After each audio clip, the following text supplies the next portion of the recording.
Alright, here I am back, and I'm making a video today on the Yamaha Kodiak 700. This is just a plain Kodiak. It doesn't have the speedometer or power steering or anything like that. This is good enough for my needs. I don't think I need to know how fast I'm going through the woods, because I don't plan on going that fast. But I did do some upgrades on it. I ended up putting some tires on it, some rims on it. I put a high lifter 2-inch lift on it. I put some shims on it and a few other things. So I'm going to go ahead and go through them here and show you guys. First of all, they come standard with the 25-inch tires, and I updated that and went higher, so I went with a 26. And these are Reptiles. These are radials, and they say they're really good tires. I kind of enjoy them. They do really good out in the mud or whatever like that. And then I updated my rims. I went with the HDs. Pretty decent price on them. I got them a little bit cheaper because they were a display model, and somebody didn't want them on the bike, and I ended up getting a pretty good deal off of them. Okay, if we come up here, I'll show you guys the spacer underneath the handlebars here, and I do believe it's either an 1.25 or 1.5 right here spacer. And like I said, that just kind of bring that handlebar up a little bit, especially off of this this switch. This is my LED switch for my lights in the front.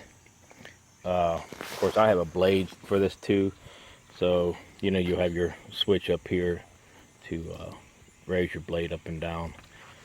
Stuck different hand grips on it. They're rubber by Pro Tapper, and of course you know the hand guards here. And if we walk over here, I'll show you this. I made these out of just some gas pipe I picked up at Lowe's, and it's these here you can pick them up pretty cheap. I think the whole thing was like $5, and threw a little bit of paint on it. The paint's coming off, but it's no biggie.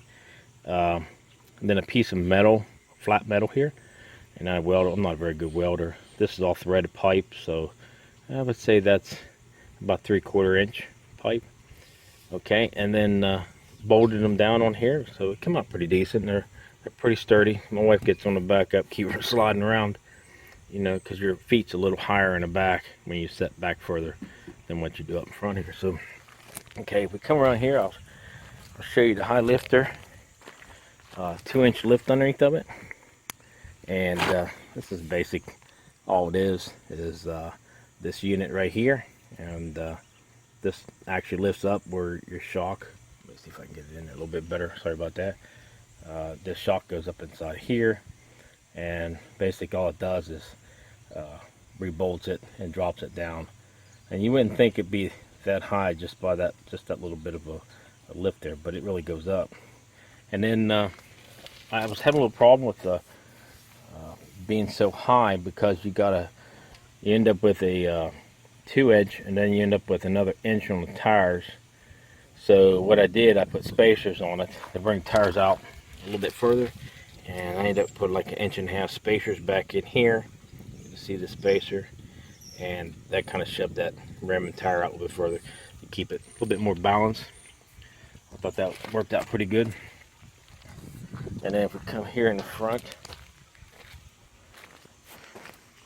I got my LED light on that. Boy, if you got a quad, that's what you need right there. I mean, when you're in the woods, you need light. That'll give you light, plenty of it. And then I stuck a super winch, 2,500-pound winch on the front of it. I put a rope in it, took the cable out, stuck a rope, and I'll tell you what, that rope takes a beating now, you know. So, okay, there you guys go, and I'm hoping to take off this weekend and just do a little riding here and there and just kind of enjoy it.